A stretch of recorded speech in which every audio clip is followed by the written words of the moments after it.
esta jornada tenemos el gusto de tener aquí en estudios a Nilia Viscardi, directora de la Dirección de Derechos Humanos de la Administración Nacional de Educación Pública, ANEP. Digamos rápidamente su profuso currículum, que obtuvo su maestría en Sociología en 1999 con la tesis Educación y Violencia, prácticas y representaciones en estudiantes de educación secundaria, en el programa de posgraduación en Sociología por la Universidad Federal de Río Grande do Sul, en Brasil, Instituto de Filosofía y Ciencias Humanas de ese país. Entre 2002 y 2007 cursó el doctorado en Sociología, programa de posgraduación en Sociología en la Universidad Federal de Río Grande do Sul, también en Brasil. Su tesis de doctorado se titula Efectos de la violencia en la construcción de trayectorias e identidades. Se ha dedicado a la investigación en la sociología del conflicto y de la juventud, especialmente para la comprensión del impacto de la violencia institucional ejercida en instituciones cuyo cometido es trabajar precisamente con adolescentes.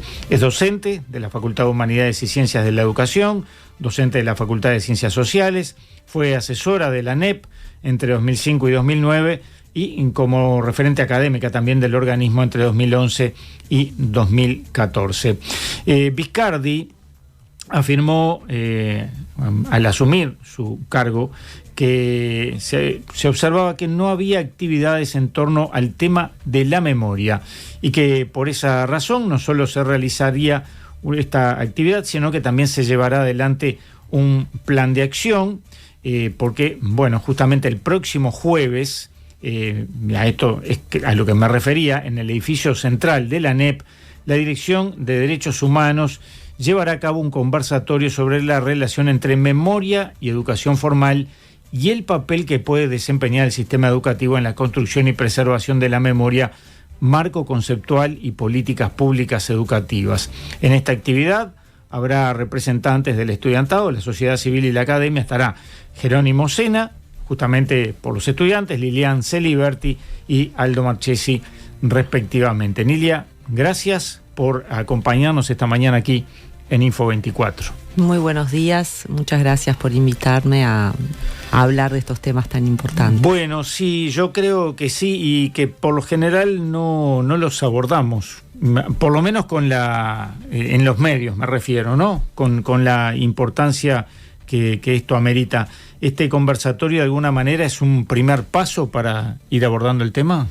Este conversatorio es un primer paso para tener una acción afirmativa e impulsar el rol de la memoria en la educación. Uh-huh. Las sociedades se construyen sobre un pasado que se reinterpreta. Las ciencias sociales han trabajado enormemente con figuras muy relevantes como el profesor De Masi, el profesor Álvaro Rico.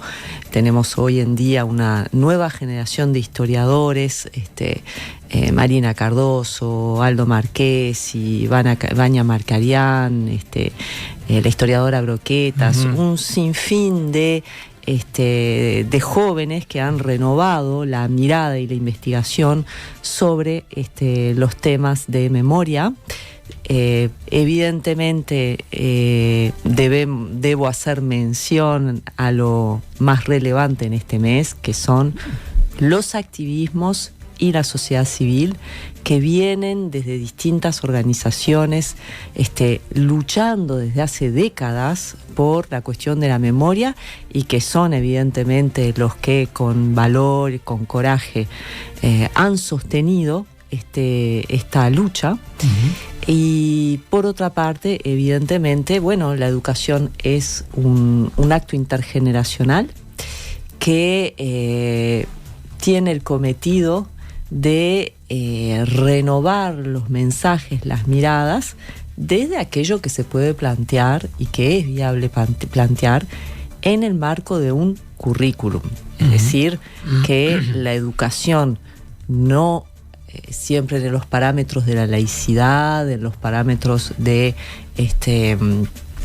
lo que es los mandatos que nos caben para el diálogo con los estudiantes, pero justamente, al igual que con los grandes dilemas de la humanidad, el Holocausto, la Segunda, la Tercera Guerra Mundial, con todas las faltas, porque todo currículum es una ausencia de miles de memorias, la cuestión de la memoria y del pasado reciente es fundamental que se defienda, se continúe, porque se trabajó mucho la historia reciente en distintos periodos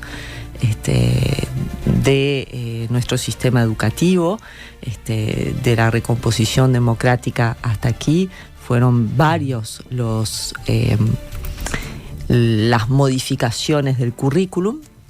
Es de notar también que hay un debate y hay quienes... Cuando decimos currículum, ¿estamos hablando de programas? De programas. Ahí está. Hay un debate y hay quienes, frente a la instalación en el currículum de distintos temas relativos a la violencia de Estado, el debate respecto de cuándo empieza el terrorismo de Estado y las medidas represivas a la sociedad civil, mucho antes de la dictadura cívico-militar, han cuestionado estas posturas, que son posturas que tienen, digamos, fundamento histórico, científico, académico, que es el fundamento desde el cual se introdujeron y se van a seguir sosteniendo en los programas y en el currículum.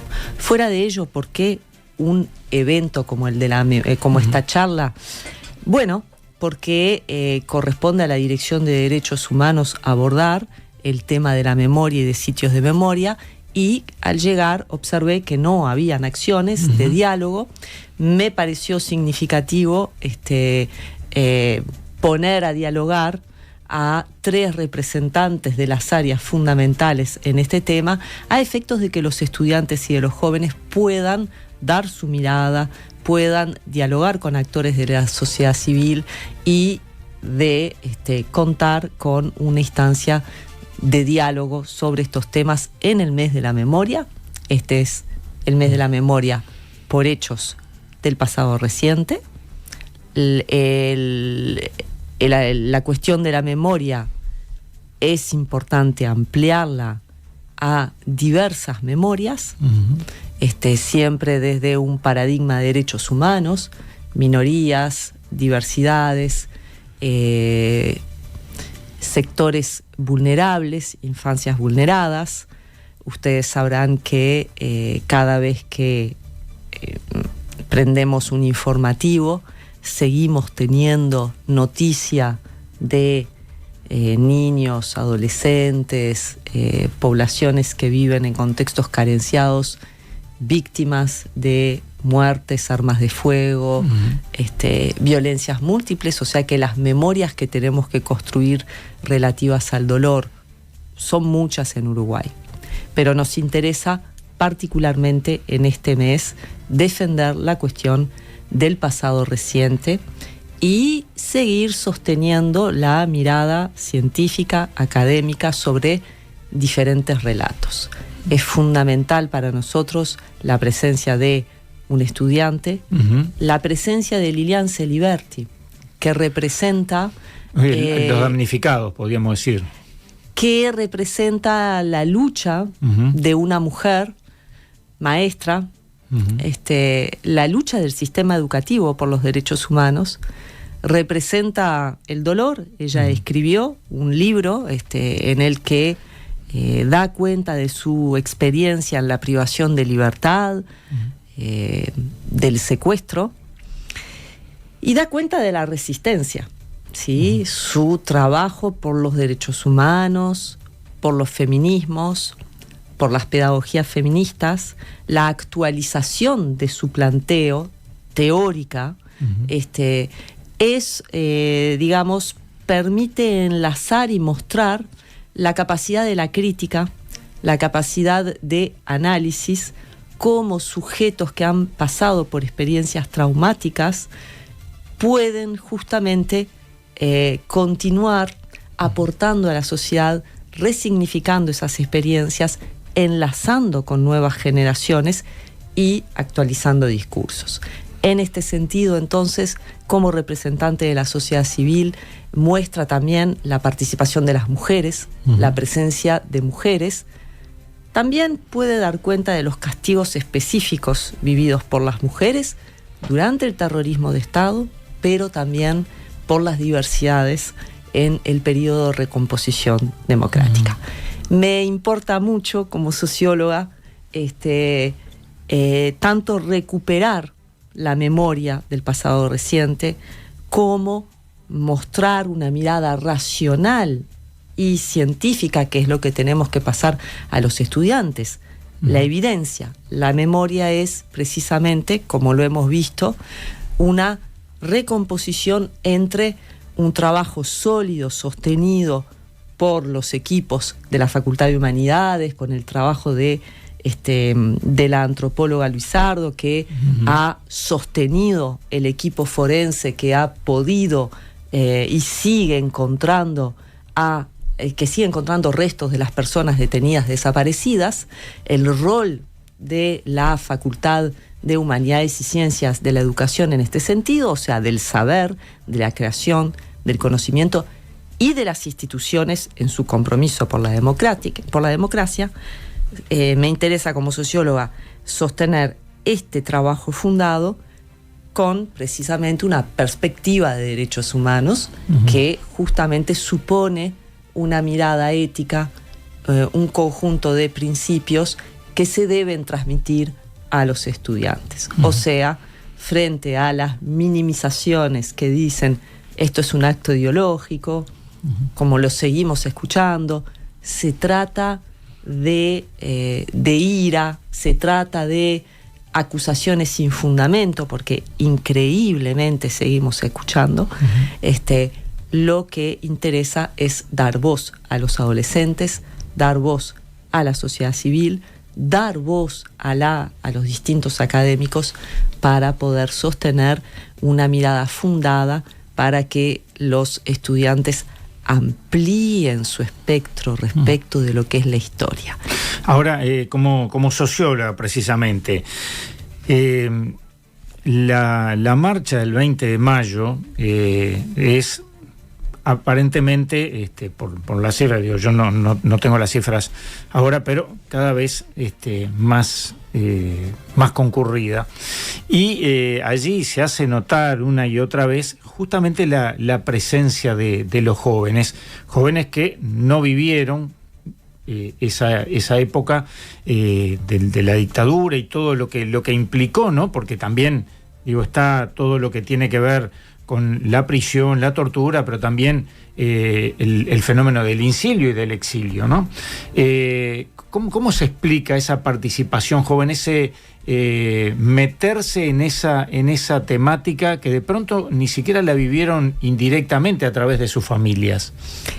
No tengo una explicación concreta. Puedo decir, en el sentido de, no he estado conversando con los jóvenes que están ahí, pero puedo dar una interpretación como socióloga, y creo que la falta, digamos, o muy por el contrario, la sensibilidad que existe hoy en nuestra sociedad y en los jóvenes frente a lo que es percibido como una injusticia, lo que es percibido como un acto de desprotección, lo que tal vez muchos de ellos no hayan vivido directamente, aunque creo que el grupo de personas detenidas, desaparecidas, que sufrieron el incilio, o sea, tal vez no estuvieron ni detenidas, ni desaparecidas, ni exiliadas, pero quedaron viviendo en situaciones de opresión, o que no se involucraron políticamente, pero tuvieron un mínimo acto de solidaridad y por eso sufrieron la represión, involucró generacionalmente a un contingente muy importante de la sociedad civil uruguaya, con lo cual pienso que hay chances importantes de que muchos de ellos hayan tenido relatos que explotaron en los últimos tiempos. Por eso hay que trabajar a nivel educativo estos hechos.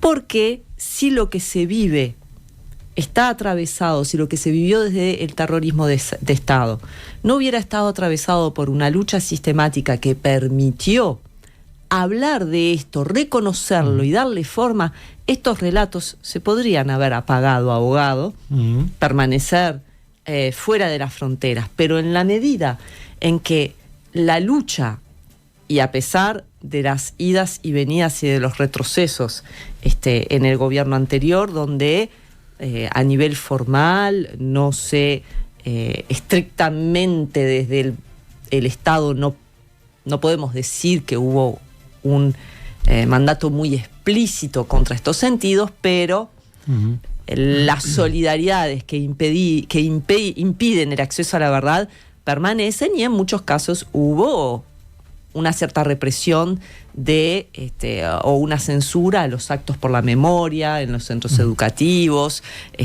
o cuestionando la laicidad de algunas manifestaciones, defendiendo, o reintroduciendo miradas y perspectivas académicas que relativizan y discuten el concepto de terrorismo de Estado. Para nosotros, junto con la Comisión de Sitios de Memoria, va a ser fundamental seguir trabajando en el vocabulario explícito, esto que tú mencionabas, incilios, exilios, secuestro. Estos términos tienen un fundamento académico para nominar las situaciones que las personas vivieron en el periodo que se extiende desde el 68 hasta el 73 y durante toda la dictadura cívico-militar.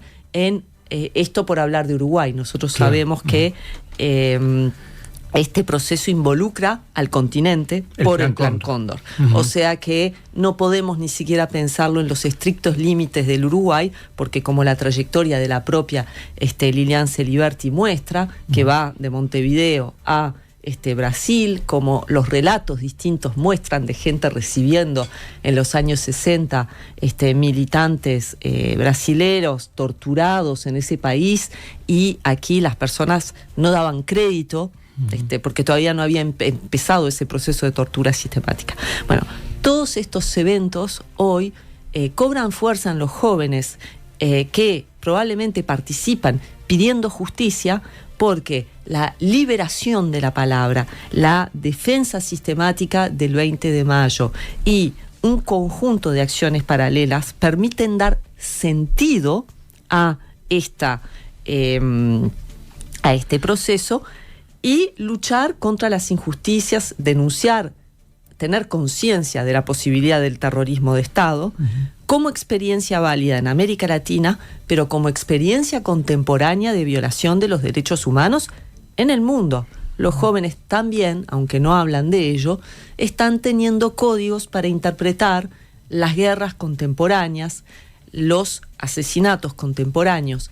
Pensemos el dilema que se vive en la Franja de Gaza, donde precisamente toda vida tiene valor.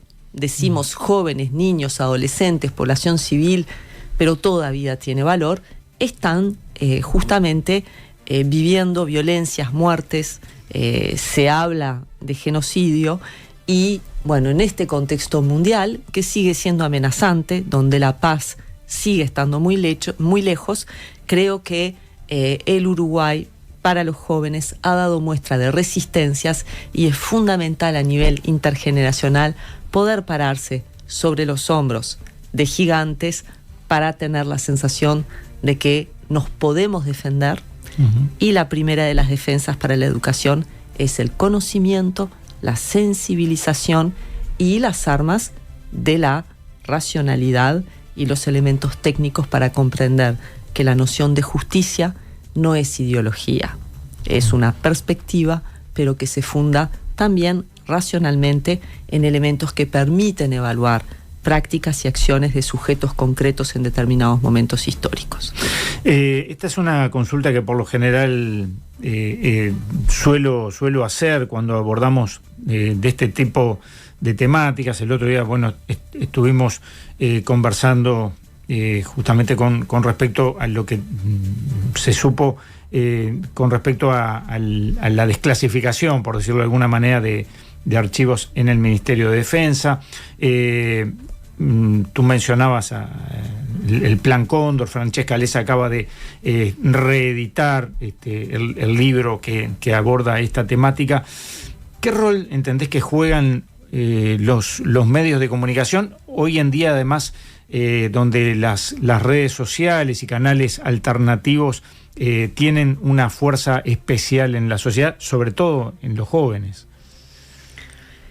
Bueno, digamos, la postura que a mí me interesa sustentar es la educación frente a los medios de comunicación, en un escenario en el cual la palabra circula y los jóvenes deben tener los instrumentos críticos para elegir qué discursos escuchar. Por lo tanto, la educación en relación a los medios, su conocimiento, la identificación de tipos de discursos es fundamental para generar comunicadores que sean sensibles, para diferenciar el punto de vista del ataque infundado, que creo que es lo más relevante. Claramente los derechos humanos y la lucha por los derechos humanos van a tener entre sus oponentes sectores de los medios que tanto son capaces de difundir imágenes falsas, generadas incluso por inteligencia artificial. Recordemos que senadores de nuestro país han tenido recurso a ese método tan triste y que eso no tuvo consecuencias, a pesar de la falta moral y ética que supone. Bueno, ahí dar las herramientas para combatir esto que es el desafío de la construcción de ciudadanía en el siglo XXI, la conformación de sujetos críticos que puedan comprender este instrumento que es básicamente al que masivamente tienen acceso todas las jóvenes generaciones, que es el celular y que constituye una fuente importante de información en una experiencia individual, solitaria, poco regulada, que contrasta con antiguas formas de llegar a la información, como la televisión, cuando eran programas centrales, que se veían en familia. Así que ahí hay, digamos, nuevas alianzas para hacer entre educación en derechos humanos y medios. Hay nuevos desafíos desde el punto de vista del currículum y de la formación, y evidentemente hay una necesidad de proteger la verdad y su difusión en los medios, porque claramente aún existen, cuando hay manifestaciones colectivas, el rol de la sociedad civil en el deporte, lo hemos visto a lo largo de este mes. La sociedad civil activa sentidos y se ha apropiado de esto, y hay sectores plurales, desde una diversidad de posturas, que han adherido explícitamente en el mes de la memoria a la defensa de la justicia y de la verdad, y a la condena de justamente el ocultamiento y todos los procesos que siguen conduciendo hoy a que no sepamos la verdad en el Uruguay, y que van desde los medios hasta el derecho, pasando por posiciones que se dicen académicas y fundadas. Entonces, en este sentido, dotar a los adolescentes de una perspectiva crítica, de una sensibilidad que les permita entender lo que tienen en manos, es fundamental para poder consolidar ciudadanos que sean capaces de valorar la diferencia entre democracia, debate y terrorismo de Estado, y que no tengan en la posición política que estén dificultades para identificar que ocurrió terrorismo de Estado y que hubieron procesos de tortura y desaparición en este país, y que eso no obedece a una perspectiva ideológica, reconocerlo. Claro que allí, cuando uno habla del Estado, las autoridades que en cada momento tienen el gobierno, que llevan adelante la administración, tienen que también colaborar en ese sentido, ¿no? Me refiero concretamente, para no ir con ambajes, al hecho de que el anterior presidente de la República, cuando el Estado uruguayo debió reconocer la responsabilidad en los hechos de torturas y desapariciones, no compareció allí en el Parlamento, sino que lo hizo la vicepresidenta, en un mensaje que no parece que colabore en este sentido, ¿no? Es expresivo de la posición, a mi juicio, del anterior gobierno, que en el aspecto de derechos humanos no borró la letra, pero en los actos, bueno, no se hizo cargo, no impulsó, no, tampoco hubo, digamos, es decir, creo que la actitud que tú mencionás lo dice todo respecto de una posición que sin, digamos, dar mensajes explícitos que a nivel internacional puedan colocar al gobierno uruguayo en un discurso expreso, porque esa nunca fue la posición del presidente, tampoco colaboraron en la verdad, en el hallazgo, ni se comprometieron con los sectores de la sociedad civil que luchan por el acceso a la verdad. Esto en Uruguay tiene raíces históricas.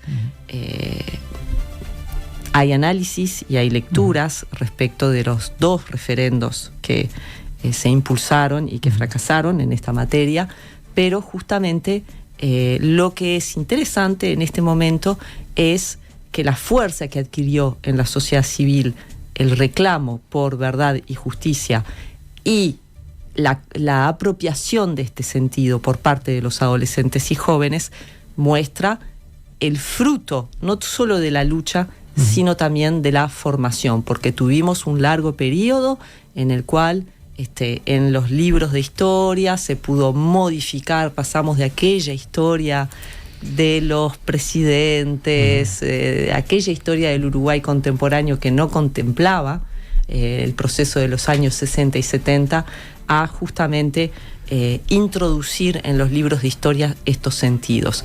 Y esas cosas las debemos mencionar porque, además de la lucha de la sociedad civil, ese proceso que se inició en el año 2005 de revisión de la historia reciente, en el cual historiadores de fuste que saben hablar de la vida cotidiana, Barrani Nahum, Rico, De Masi, formaron gente, reformaron, también, se me olvidan muchísimos nombres, eso es fundamental también, porque esa grilla de lectura que se le da a los alumnos también incide en la renovación de la mirada y en el sustento de la legitimidad de un reclamo.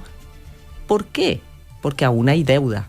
Son muchas las personas que siguen esperando y son muchas las familias que tuvieron procesos de vulneración en las relaciones con sus hijos, con sus nietos, en la generación de una diáspora, en la vivencia de muertes, violaciones. Pensemos cuánto demoraron las mujeres en hablar, sí. Cuánto demoraron las mujeres en poder decir o sugerir. Y hasta tener un memorial. Y hasta tener memoria. Entonces, bueno, por ahí es que el sistema educativo tanto tiene que impulsar como también, a pesar de los retrocesos, ¿por qué no me interesa hablar de los retrocesos? Me interesa hablar del avance.